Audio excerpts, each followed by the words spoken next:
السلام علیکم ورحمۃ اللہ وبرکاتہ۔ الحمدللہ وکفی والصلاۃ والسلام علی عبادہ الذین اصطفی، اما بعد فاعوذ باللہ السمیع العلیم من الشیطان الرجیم، بسم اللہ الرحمن الرحیم۔ رب اشرح لی صدری ویسر لی امری واحلل عقدۃ من لسانی یفقہوا قولی، رب زدنی علما رب زدنی علما۔ محترم ضیاء سامعین و ناظرین، ہماری بات چل رہی تھی انسان کیا چیز ہے۔ انسان اس زندگی کے مقصد کو بھول چکا ہے اور اس زندگی میں اس کو کیا کرنا چاہیے۔ جس بندے کو علم ہو اس بندے کے لیے اتنی ہی بات کافی ہے کہ ایک بندہ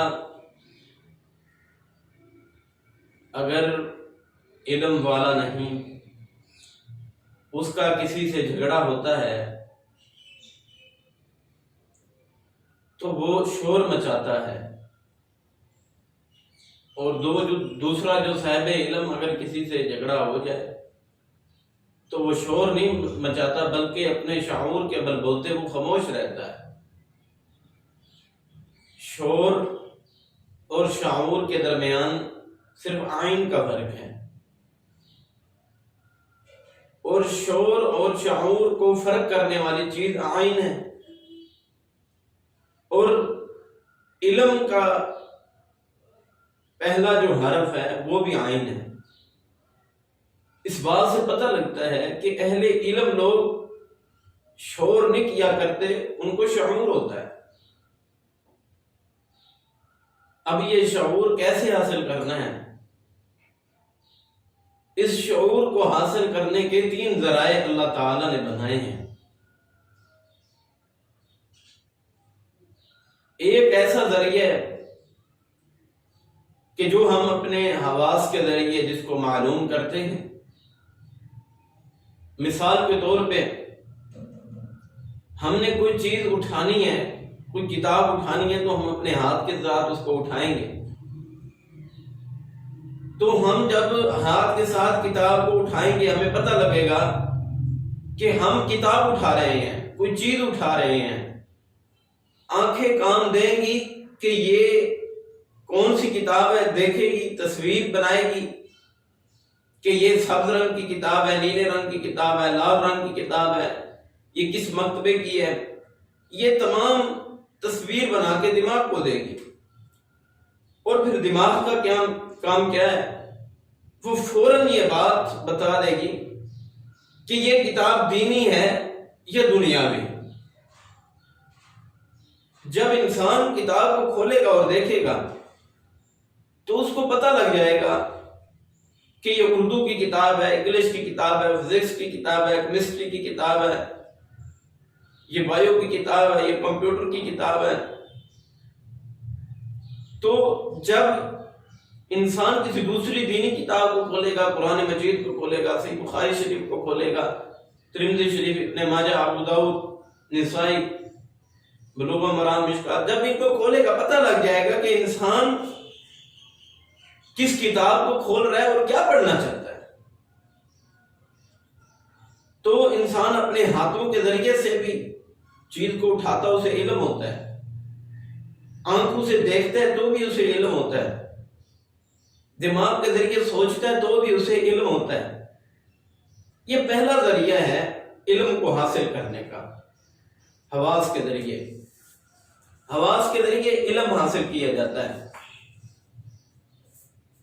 اگر انسان یہ چاہے کہ میں آنکھوں کے ذریعے دیکھوں نہ بلکہ آنکھوں کے ذریعے سنوں، کانوں کے ذریعے سنوں نہ بلکہ دیکھوں، ہاتھ کے ذریعے کسی چیز کو نہ اٹھاؤں بلکہ ہاتھ کے ذریعے چکھوں، اور زبان سے کوئی چیز اٹھاؤں چکھوں نہ، تو پھر یہ حواس بھی کوئی فائدہ نہیں دیں گے۔ کیونکہ اللہ تعالیٰ نے آنکھوں کو بنایا ہے دیکھنے کے لیے، زبان کو بنایا ہے بولنے کے لیے، چکھنے کے لیے، اللہ تعالیٰ نے ہاتھ کو بنایا ہے کام کاج کرنے کے لیے، کسی چیز کو اٹھانے کے لیے، اور اسی طرح دماغ کو بنایا ہے سوچنے کے لیے۔ اس تمام بات کا خلاصہ اور پتہ یہ چلتا ہے کہ اللہ تعالیٰ نے جس کام کو جس طرف لگایا ہے اسی طرف اس کا کام لیں گے، اس سے ویسی ضرورت کو پورا کریں گے تو آپ کو فائدہ ہوگا۔ اگر آپ ویسی چیز سے اس کی ضرورت پوری نہ ہو جس چیز کو حاصل کرنا چاہتے ہیں، یعنی کہ ہاتھ کے ذریعے وہ کس چیز کو اٹھانا چاہتا ہے، چھوڑ کے کوئی چیز کو چکھنا شروع ہو جائے تو یہ ہاتھ چکھے گا نہیں۔ پتہ یہ چلتا ہے کہ علم حاصل کرنے کے لیے پہلے ایک سیدھی راہ کا ہونا مہیا ہے، ایک سیدھی راہ ہو جس پہ چلنا ہے۔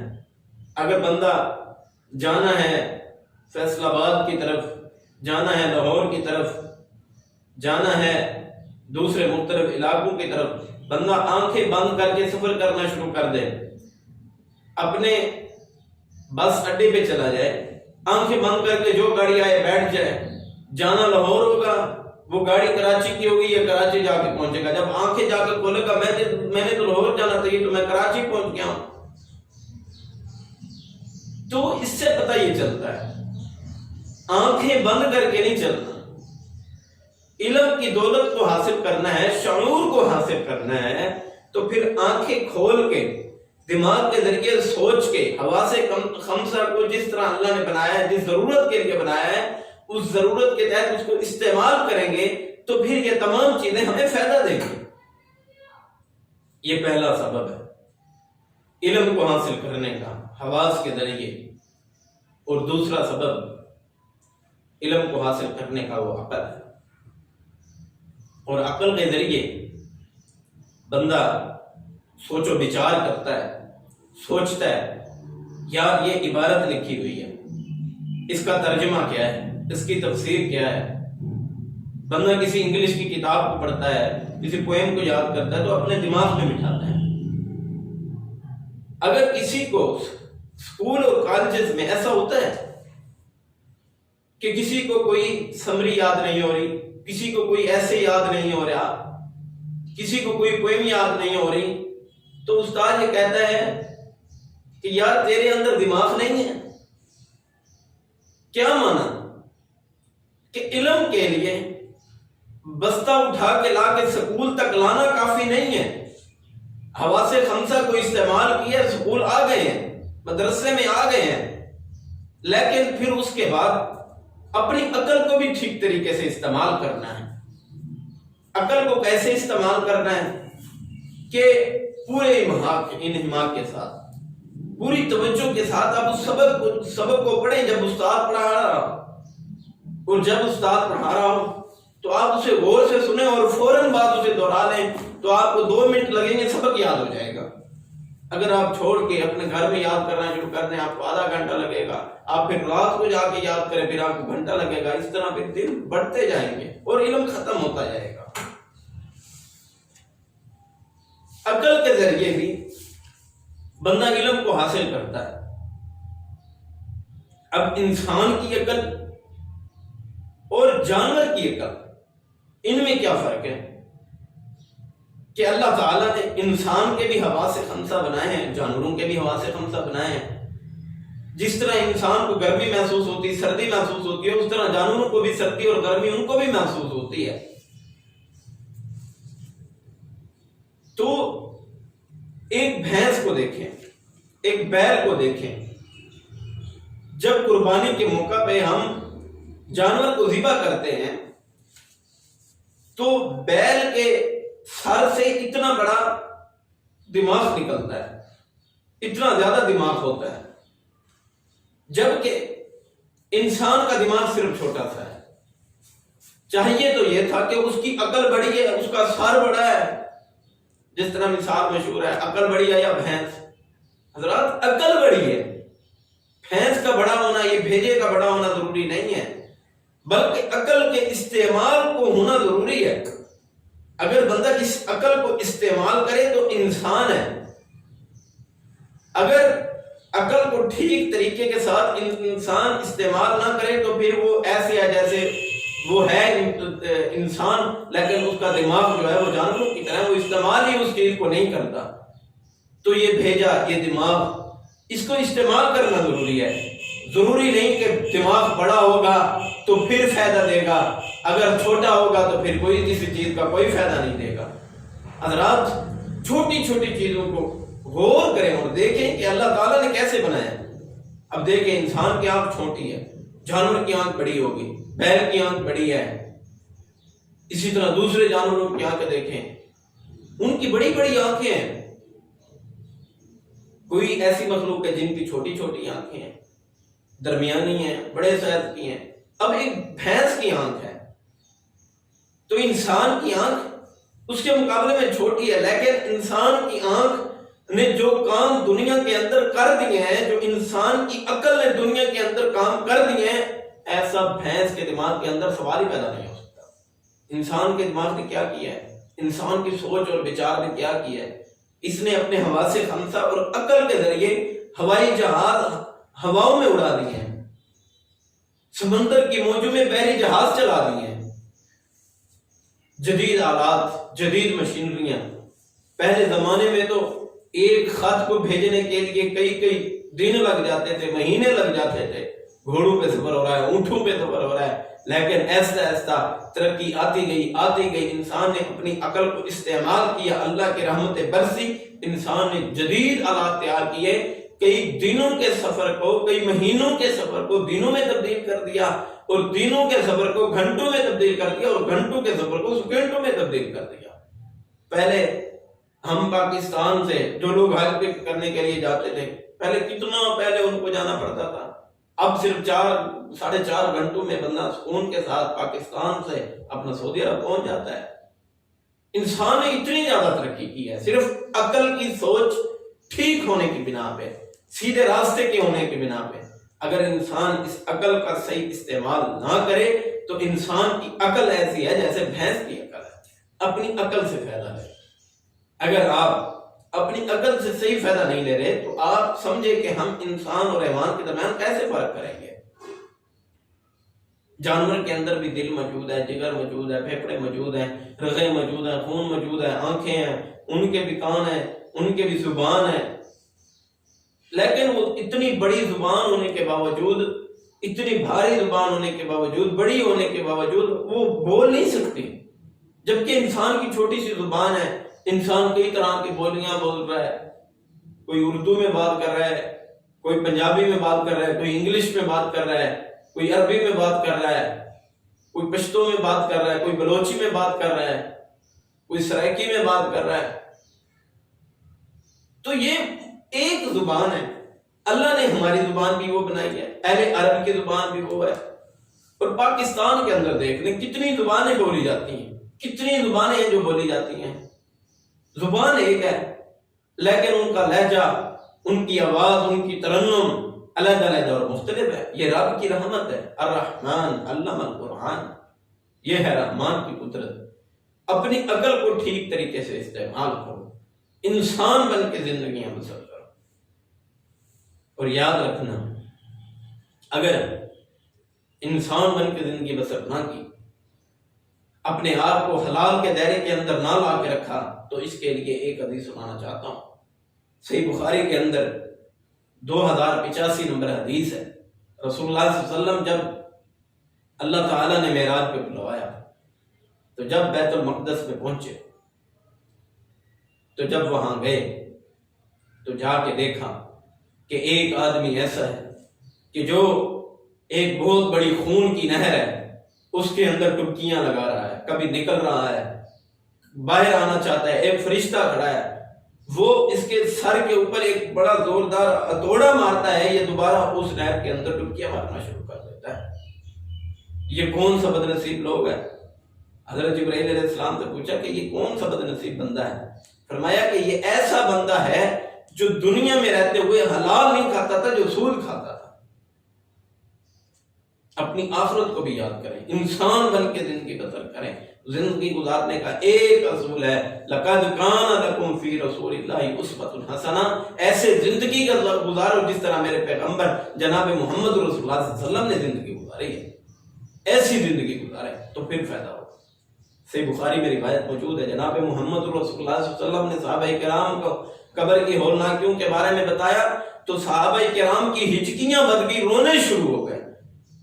حضرات اپنے آپ کو ایمان کے دائرے کے اندر لاؤ، اپنے آپ کو علم کے ساتھ ساتھ عمل کے دائرے کے اندر بھی لے کے آؤ۔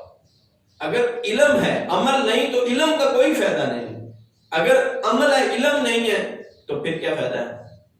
علم کا بھی ہونا ضروری ہے، عمل کرتے ہیں۔ آج کل تو عمل بنا لیے گئے ہیں کہ ناچ گانوں کی طرح بیٹھے ہوئے اللہ اللہ اللہ اللہ کر رہے ہیں، یہ کہاں سے ثبوت ہے؟ اس کا کوئی ثبوت نہیں ہے۔ اور دوسرے ذکر جو بنائے گئے ہیں، اتنی دفعہ سر کو اتنی تیز سے ہلاؤ اور ناف سے آواز نکالو، لوگ عمل کو مذاق بنا چکے ہیں۔ عمل علم کے مطابق ہو تو عمل پھبتا ہے، اچھا لگتا ہے، اور علم کے مطابق عمل ہو تو پھر عمل قبول ہوتا ہے، اور جس کا عمل قبول ہو جائے اس کو اللہ تعالیٰ جنت میں اعلیٰ مقام عطا فرما دیتے ہیں، اور جس کو علم آ جائے وہ عالم بن جاتا ہے، عالم ہوتا ہے۔ رسول اللہ صلی اللہ علیہ وسلم نے فرمایا فضل العالم علی العابد، عالم کو اللہ نے اتنی فضیلت دی ہے۔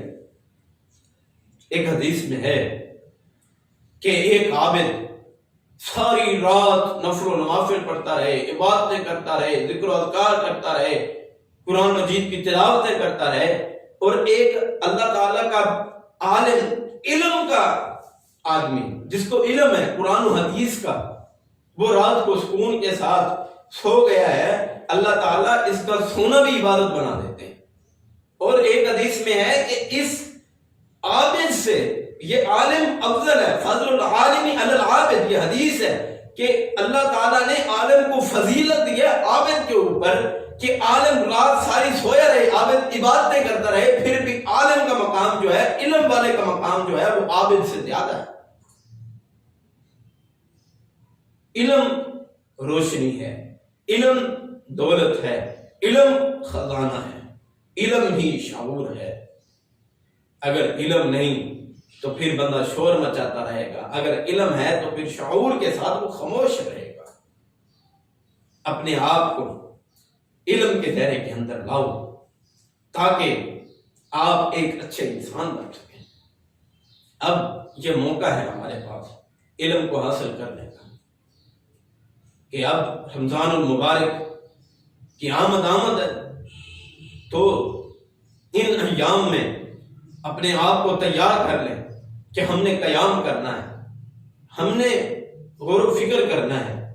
کوشش کریں، قاری صاحب کے پاس بیٹھیں گے، قاری صاحب آپ نے کہاں سے کہاں تک آج پڑھنا ہے، تو آپ اپنے گھر میں آ کے ترجمہ نکال کے اس کا اردو ترجمہ ایک دفعہ پڑھ لیں۔ جب آپ نماز تراویح پڑھ رہے ہوں گے یہ ترجمہ آپ کے ذہن میں خود بخود آتا جائے گا، یہ پڑھیں گے ادھر دہرائی ہو جائے گی اور آپ کو کچھ نہ کچھ ترجمہ یاد ہو جائے گا۔ اس کی برکت کی وجہ سے پھر آپ دیکھنا کیسی برکات کا نزول ہوتا ہے۔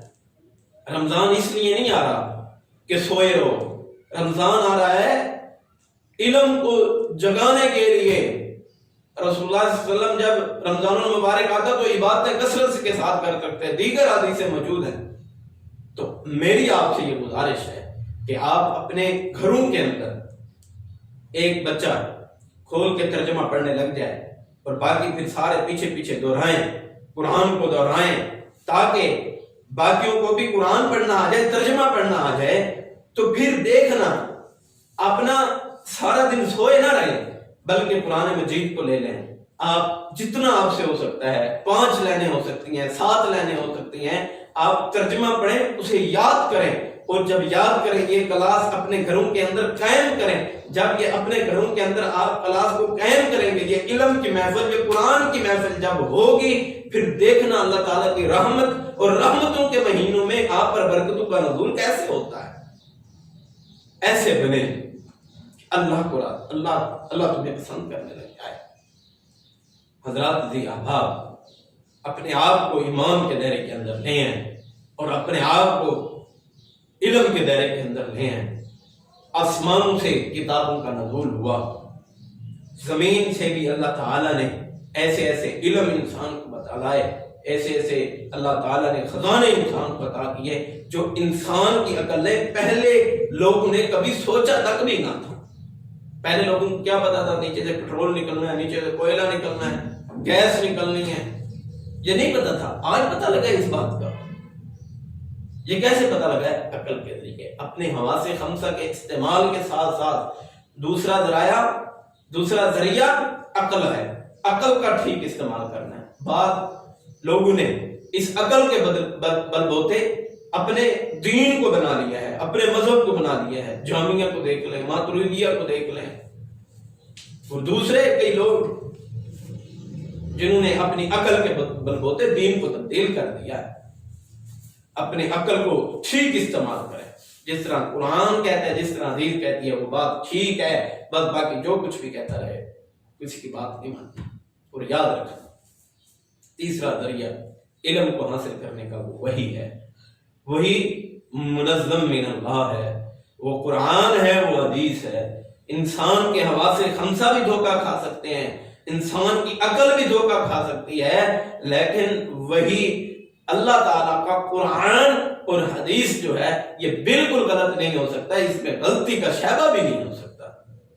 یہ وہی ہے، اس نے انسان کو زندگی گزارنے کا طریقہ اور سلیقہ سکھایا ہے۔ اللہ تعالیٰ نے اپنے قرآن پاک میں ارشاد فرمایا، الرحمن علم القرآن، الرحمن، وہ رحمان ذات ہے جس نے قرآن پاک کو سکھایا ہے۔ علم القرآن، جس نے قرآن کو سکھایا ہے، اور پھر فرمایا خلق الانسان، جس نے انسان کو پیدا کیا ہے۔ پہلے فرمایا علم القرآن، پھر فرمایا خلق الانسان۔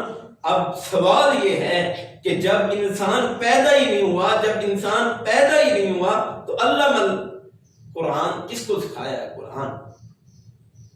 حضرات یہ سوچنے کی بات ہے کہ انسان آتا پھر ہی قرآن آتا، پہلے قرآن کا ذکر کیوں کیا، بعد میں انسان کا ذکر کیوں کیا؟ اس سے یہ پتہ لگتا ہے کہ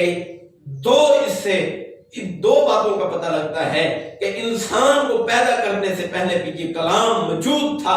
اللہ تعالیٰ کی یہ کلام ہے، کلام اللہ ہے، یہ اللہ تعالیٰ نے پڑھا ہے اور حضرت جبرائیل امین علیہ السلام نے سنا ہے، اور حضرت جبرائیل علیہ السلام نے پڑھا ہے، آقا کائنات نے سنا ہے، آقا کائنات حبیب کائنات جناب محمد رسول اللہ صلی اللہ علیہ وسلم نے پڑھا ہے، اور صحابہ کرام نے سنا ہے، اور اس طرح قرآن ہم تک پہنچا ہے۔ یہ کلام اللہ ہے، اس سے اتنی بڑی فضیلت معلوم ہوتی ہے کہ یہ اللہ کا کلام ہے، اللہ کا کلام ہے۔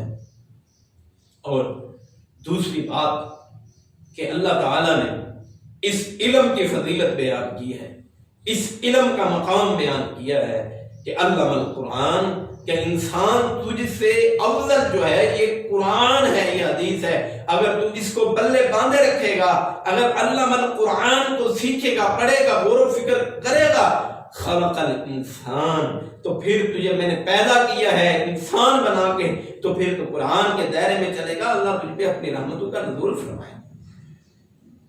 علم سے کیا مراد ہے؟ ہم نے کون سا علم مراد لیا ہے؟ عصری تعلیم، جو کہ سکولوں کے اندر، کالجوں کے اندر پڑھائی جاتی ہے۔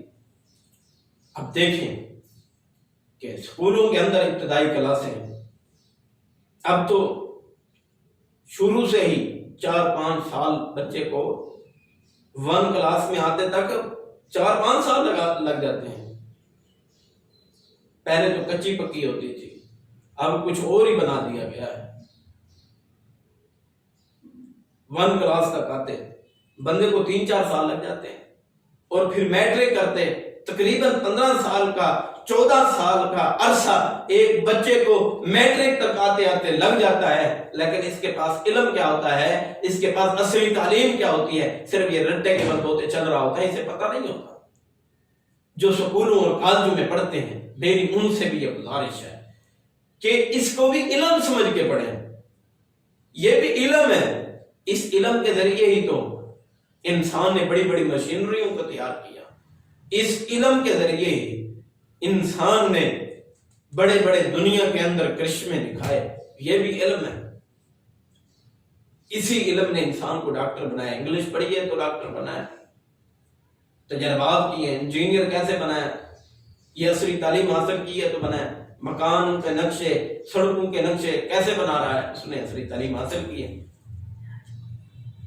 حضرات، اس علم کی بھی اہمیت ہے، اس علم کی نفی نہیں ہے۔ علم حاصل کرو اس غرض سے کہ تم کو فائدہ دے، تم لوگوں کو فائدہ دو، علم کو ایسے حاصل کرو۔ اور یہ یاد رکھنا، اگر تم 14 سال لگا کے صرف میٹرک کرتے ہو، اور اگر تم نے اپنی ساری زندگی میں تقریباً 22 سے 25 سال بندہ کسی عہدے پہ جاتے ہوئے لگ جاتے ہیں، اگر تم 25 سال کا ایریا ایک نوکری تک پہنچنے کے لیے، ایک 30,000 روپے کمانے کے لیے، 25,000 کی نوکری کے لیے، جاب کے لیے آپ لگا دیتے ہو، تو آپ پہ یہ بھی لازم ہے کہ 1 سال آپ قرآن و حدیث کے لیے لگاؤ، قرآن و حدیث کے لیے 1 سال کو وقف کرو۔ دیکھو قرآن تو کہتا ہے، حدیث کے کہتی ہے، یار زندگی گزارنے کا مقصد کیا ہے؟ الرحمن علم القرآن خلق الانسان، قرآن کو بھی سیکھو، اس کو بھی سیکھو، قرآن کو پس پشت نہ چھوڑو، اسی میں خیر ہے، اسی میں برکت ہے، اسی میں بھلائی ہے۔ اگر تم چاہو گے کہ یہ اس قرآن کے علم کو چھوڑ دو گے، پھر تم گمراہیوں کے دلدل کے اندر پھنس جاؤ گے۔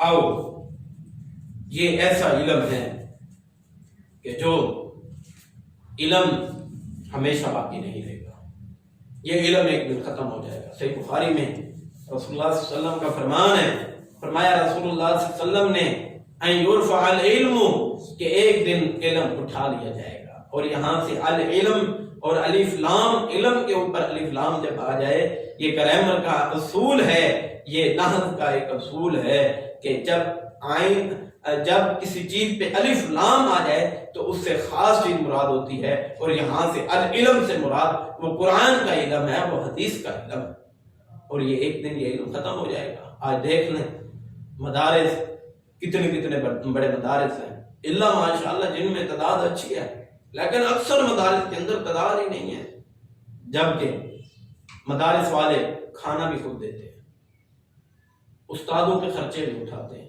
استادوں کی رہائشوں کے خرچے بھی اٹھاتے ہیں، بچوں کے اخراجات، کھانا پینا، لباس، ان کی حفاظت، ان کا ذمہ داری، بستر وغیرہ بھی حتیٰ کہ مدارس والے دیتے ہیں، لیکن ان میں تعداد ہی موجود نہیں ہے۔ کیا وجہ ہے؟ یہ قرآن سے دوری ہے، یہ حدیث سے دوری ہے، یہی معنی ہے کہ علم ختم ہوتا جا رہا ہے۔ یہ نہیں علم کے کتابوں کے ڈھیر پڑے ہوں گے لیکن اس کو پڑھنے والا، سمجھنے والا کوئی نہیں ہوگا۔ صحیح معنوں کے اندر اپنے آپ کو اسکول کی تعلیم بھی حاصل کریں، کالج کی تعلیم بھی حاصل کریں، عصری تعلیم کو حاصل کریں، ساتھ ساتھ دینی تعلیم کے ساتھ بھی ٹچ رہیں اور اس کو بھی حاصل کرتے رہیں۔ کم از کم ہر بندے پہ یہ لازم ہے، اگر تم 25 سال لگا کے ایک افسر بنتے، ڈاکٹر بنتے، انجینئر بنتے ہو، اگر کسی چیز میں ماہر بنتے ہو، تو تم پہ یہ بھی لازم ہے کہ تمہیں قرآن مجید کی ایک سورت کا ترجمہ بھی تو آنا چاہیے۔ تو اس چیز کی طرف بھی آئیں، یہی چیز تمہیں دنیا میں بھی برکت دے گی اور آخرت میں بھی یہی چیز تمہیں برکت دے گی۔ اور یہی وہ علم ہے جو عزت کرنا سکھاتا ہے، یہی وہ علم ہے جو برکت کرنا سکھاتا ہے، یہی جو علم ہے یہ احترام کرنا سکھاتا ہے، یہی علم ہے۔ سکولوں کے اندر یہ نہیں بتلایا جاتا، کیمسٹری پڑھانے والا استاد یہ نہیں بتاتا، فزکس پڑھانے والا استاد یہ نہیں بتاتا، انگلش، ریاضی، میتھ وغیرہ اور دوسرے مضامین پڑھانے والا یہ نہیں بتاتا کہ ماں کے قدموں تلے جنت ہے، تو نے ماں کے ساتھ ادب سے پیش آنا ہے، احترام سے بات پیش آنا ہے۔ اگر تم ان کو بڑھاپے کے عالم میں اف کہے گا، تجھ پہ یہ سزا ہے، ان کو بڑھاپے کی عمر میں آ کے اف تک بھی نہیں کہنا۔ یہ قرآن بتائے گا، یہ حدیث بتائے گی، محمد رسول اللہ صلی اللہ علیہ وسلم کا فرمان بتائے گا۔ یہ علم ادب سکھاتا ہے، یہ علم انسان کو اعلی مرتبت تک لے جاتا ہے، یہ علم دنیا میں بھی فائدہ دیتا ہے اور آخرت میں تو فائدہ ہی فائدہ ہے اس کا۔ العلماء ورثۃ الانبیاء، علماء کو رسول اللہ صلی اللہ علیہ وسلم نے انبیاء کے وارث کہا ہے، اور انبیاء کے وارث جس طرح دنیا میں صحیح معنوں میں قرآن و حدیث کے پابند رہیں گے، ان کے ان کی تفسیر کو جیسے انہوں نے بات بیان کی ہے ویسے بیان کرتے رہیں گے، قرآن کو ویسے بیان کرتے رہیں گے، حدیث کو ویسے بیان کرتے رہیں گے، تو یہ العلماء ورثۃ الانبیاء ہیں جو دنیا میں بھی اتنے بڑے مقام پہ فیض ہوئے ہیں اور آخرت میں بھی ان کے لیے بہت بڑے اللہ تعالیٰ نے انعام تیار کیے ہیں۔ آئیے اس علم کے دائرے کے اندر آ جائیں اور صحیح معنوں کے اندر قرآن و حدیث کی تعلیم کو اپنانا شروع کر دیں۔ اسی میں خیر ہے، اسی میں برکت ہے۔ اگر چاہو تو اس علم کی طرف آ جاؤ، یہی وہ علم ہے جو تمہیں دنیا میں بھی برکتیں دے گا اور آخرت میں بھی برکتیں دے گا۔ یاد رکھنا، ایسا علم جو علم ہے اس کو اپناؤ، جیسے ذکر کا کہا گیا ویسے ذکر کو اپناؤ۔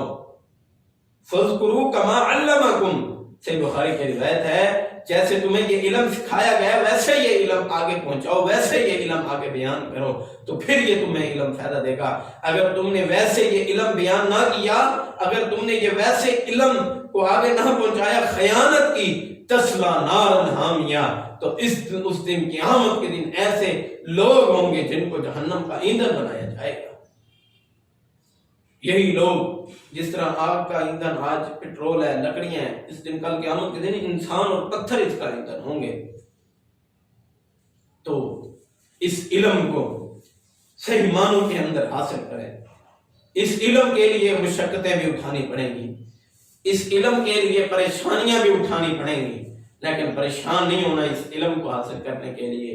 رسول اللہ صلی اللہ علیہ وسلم ساری کائنات میں سے سب سے بڑے عالم ہیں، سب سے بڑے، اس دنیا میں سب سے عظیم انسان ہے، سب سے اعلیٰ شخصیت ہے، سردار الانبیاء ہے، سید الانبیاء ہے، وہ حبیب کائنات جناب محمد رسول اللہ صلی اللہ علیہ وسلم ہیں۔ تو یہ نہیں دعا کرتے تھے مہینوں تک گھروں کے اندر کچھ کھانے پینے کے لیے نہ پکتا، چولہے بجھے رہتے، لیکن کیا دعا کرتے؟ رب زدنی علما، رب زدنی علما، اے اللہ میرے علم میں اضافہ کر دے، اللہ میرے علم میں اضافہ کر دے۔ اتنا زیادہ علم، اس کے بعد بھی یہ دعائیں کر رہے ہیں، رب زدنی علما، رب زدنی علما۔ اپنے علم پہ تکبر نہ کرو، اپنے آپ پہ غرور نہ کرو، اس علم کو صحیح معنوں کے اندر اپنا لو اور یہ دعا کثرت کے ساتھ پڑھو، رب زدنی علما، رب زدنی علما۔ تو اس کو آپ اپناؤ گے، اس کے برکت کی وجہ سے آپ کے علم کے اندر برکتیں آئیں گی، اللہ تعالیٰ کی برکات کا نزول ہوگا۔ آئیے اس بات کو اپنا لیجئے۔ 3 ذرائع ہیں علم کو حاصل کرنے کے، حواس خمسہ، اور دوسری چیز عقل و شعور، اور تیسری وحی۔ ان عقل کے ذریعے بھی دیکھیں، صحیح معنوں میں سمجھیں، حواس کے ذریعے بھی، اور وحی کو بھی دیکھیں۔ تو ان وحی کو نہ چھوڑیں۔ عقل غلط ہو سکتی ہے، حواس خمسہ غلط ہو سکتے ہیں، لیکن وحی غلط نہیں ہو سکتی۔ آئیے اسلام کے دائرے کے اندر صحیح معنوں میں وحی کو اپنا لیجئے، اسی میں خیر ہے، اسی میں برکت ہے۔ اللہ سے دعا ہے کہ جو کچھ تیار کیا اللہ تعالیٰ اپنی بارگاہ میں قبول و منظور فرمائے۔ اللہ تعالیٰ آپ اور میرا یہاں پہ مل بیٹھنا اللہ اپنی بارگاہ کے اندر قبول و منظور فرمائے، اور اللہ تعالیٰ ہمیں صحیح معنوں میں اس قرآن مجید کی تفسیر کرنے کی توفیق نصیب فرمائے۔ وآخر دعوانا الحمد للہ رب العالمین۔